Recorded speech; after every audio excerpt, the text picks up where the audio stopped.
Welp, y'all, we are back. Day 42 of the story. Boy, I tell you, it's been a good story so far. And since it's kind of just like a mini Bible, I guess it probably is going to be a good story the rest of the way out. It's NIV version, so it's kind of common and probably something that people are used to. We were starting on the top of page 189 where we left off yesterday. And it says, "But if you turn away and forsake the decrees and the commands I have given you and go off to serve other gods and worship them, then I will uproot Israel from this land which I have given them, and I will reject this temple I have consecrated for my name. I will make it a byword and an object of ridicule among all peoples. This temple will become a heap of rubble. All who pass will be appalled and say, 'Why has the Lord done such a thing to this land and to this temple?' People will answer, 'Because they have forsaken the Lord, the God of their ancestors, who brought them out of Egypt, and have embraced other gods, worshiping and serving them. That is why he brought all this disaster on them.' The gold ornamentation and cedar woodwork in the temple brought glory to God and were gifts of beauty to many generations. But God reminded Solomon that faithfulness, integrity of heart, uprightness, and obedience were what he desired even more. All this Solomon heard, believed, and followed, even when faced with with the accolades of admirers. Visitors came from everywhere to meet this famous king. When the Queen of Sheba heard about the fame of Solomon and his relationship to the Lord, she came to test Solomon with hard questions, arriving at Jerusalem with a very great caravan, with camels carrying spices, large quantities of gold, and precious stones. She came to Solomon and talked with him about all that she had on her mind. Solomon answered all her questions. Nothing was too hard for the king to explain to her. When the Queen of Sheba saw all the wisdom of Solomon and the palace he had built, the food on his table, the seating of his officials, and the attending servants in their robes, his cupbearers, and the burnt offerings he made at the temple of the Lord, she was overwhelmed. Keep in mind that gold came to, from what I've heard, about 4 tons of gold that she brought as a gift, and she was overwhelmed. That's something. Yeah. She said to the king, "The report I heard in my own country about your achievements and your wisdom is true, but I did not believe these things until I came and saw with my own eyes. Indeed, not even half was told me. In wisdom and wealth, you have far exceeded the report I heard. How happy your people must be! How happy your officials, who continually stand before you and hear your wisdom. Praise be to the Lord your God, who has delighted in you and placed you on the throne of Israel. Because of the Lord's eternal love for Israel, he has made you king to maintain justice and righteousness." And she gave the king 120 talents of gold. That's the thing I've heard, that I don't know a talent, but I heard it comes to about 4 tons. I could be off on that. Large quantities of spice and precious stones. Never again were so many spices brought in as those the Queen of Sheba gave to King Solomon. Now, the only place that frankincense grows, it comes on a tree, believe it or not, is in the south of Arabia. So they bring it up from there and they use it in all these temples. Think of all that they did. And so when they come up there with these spices and precious stones, I don't know. There's some other things in there too. But there's a lot of wealthy people around, and they're noticing old Mr. King Solomon. King Solomon gave the Queen of Sheba all she desired and asked for, besides what he had given her out of his royal bounty.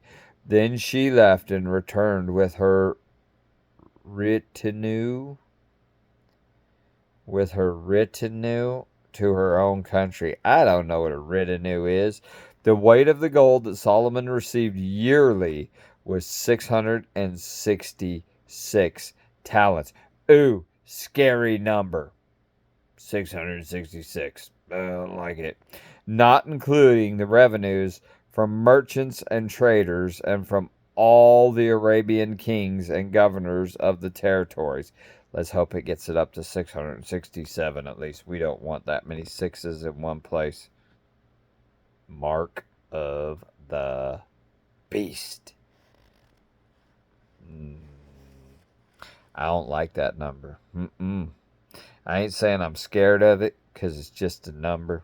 But I am saying that when I see something that I'm doing and it ends in that, I'm either throwing something away or throwing something at it to add to it, because I do not want that anywhere near me. No, wait, no how. Ain't gonna do it. Not gonna let it happen. So, King Solomon made 200 large shields of hammered gold. 600 shekels of gold went into each shield. He also made 300 small shields of hammered gold, with 3 minas of gold in each shield. The king put them in the palace of the forest of Lebanon. Then the king made a great throne covered with ivory and overlaid with fine gold. The throne had 6 steps, and its back had a round top. On both sides of the seat were armrests, with a lion standing beside each of them. 12 lions stood on the 6 steps, one at either end of each step. Nothing like it had ever been made for any other kingdom. All King Solomon's goblets were gold, and all the household articles in the palace of the forest of Lebanon were pure gold.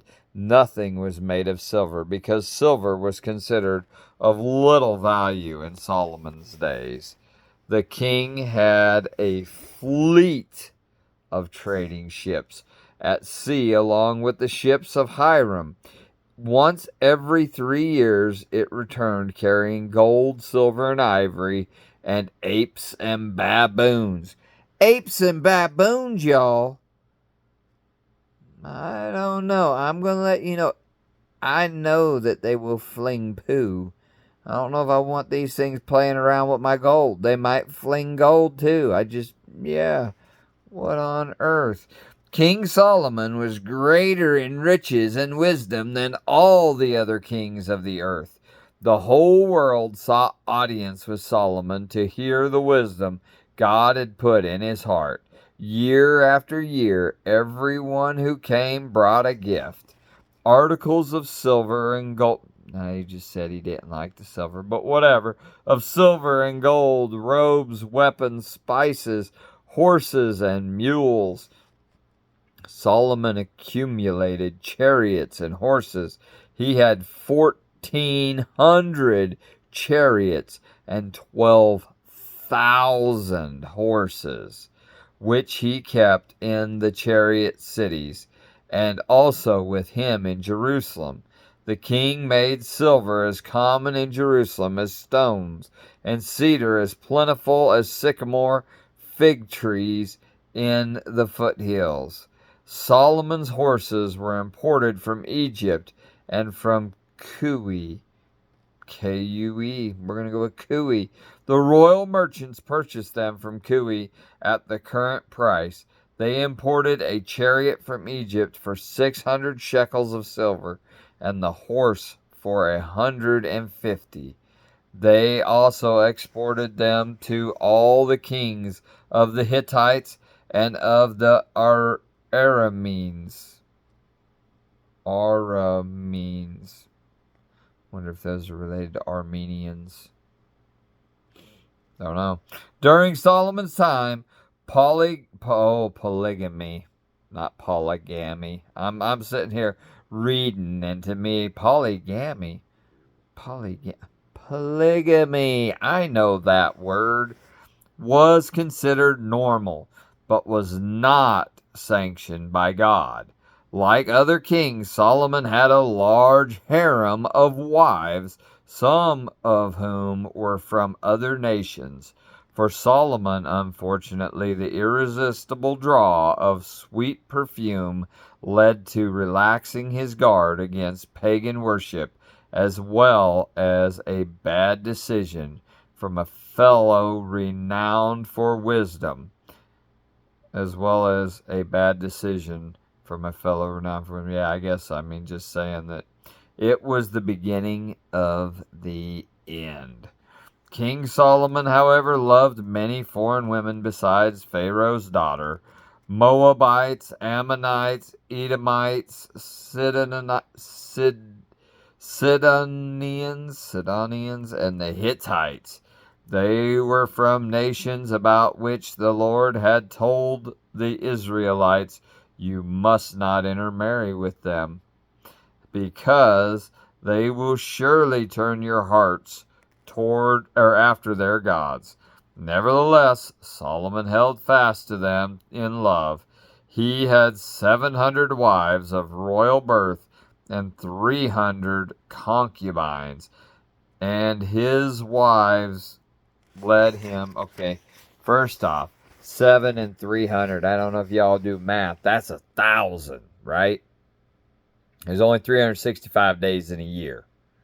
I don't know how you're around any woman long enough for them to lead you anywhere when you got that many, unless you take a multiple every day with you when you go places, because it's like, I spend time with this one, that one, that one. 3 years later, I got it all done. I got to see all my wives 3 years later. Come on, Mr. Solomon. Where was that wisdom in that? You know that didn't work. Okay. But they're saying that these wives led him astray. That's what it says. As Solomon grew old, his wives turned his heart after other gods, and his heart was not fully devoted to the Lord his God as the heart of David his father had been. He followed Ashtoreth, the goddess of the Sidonians, and Molech, the detestable god of the Ammonites. So Solomon did evil in the eyes of the Lord. He did not follow the Lord completely as David his father had done. The Lord became angry with Solomon because his heart had turned away from the Lord, the God of Israel, who had appeared to him twice.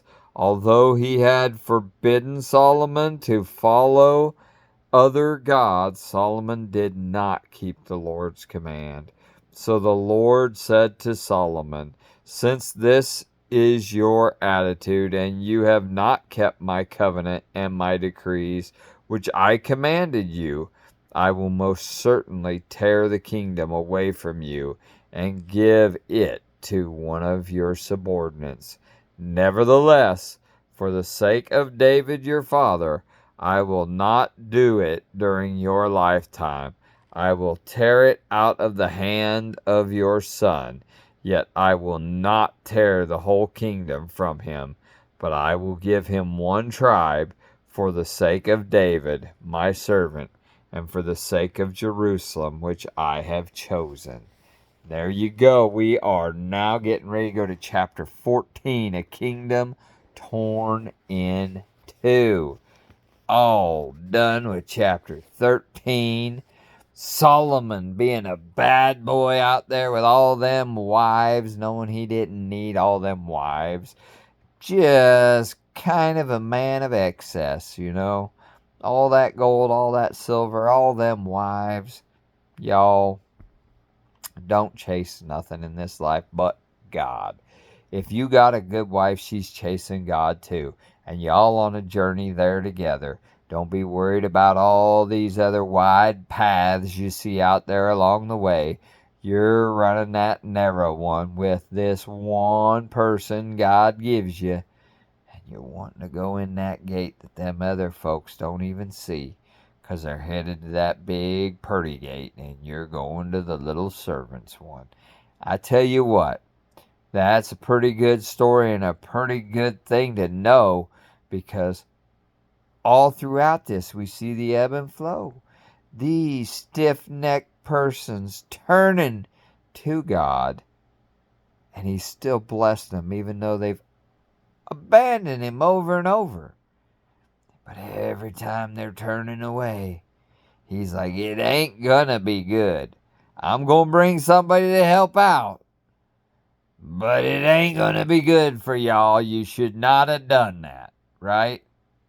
So in our own lives, just think, don't turn from God. Keep our focus where our focus belongs, right on Him. Thank y'all for being here and watching this.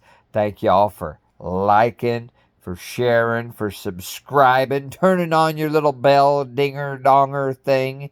I hope you're watching the whole story. I hope that I got them numbered in a way that you can go from one to the other if you're trying to follow through it with me. Love y'all. Hope you have a blessed day, and bye.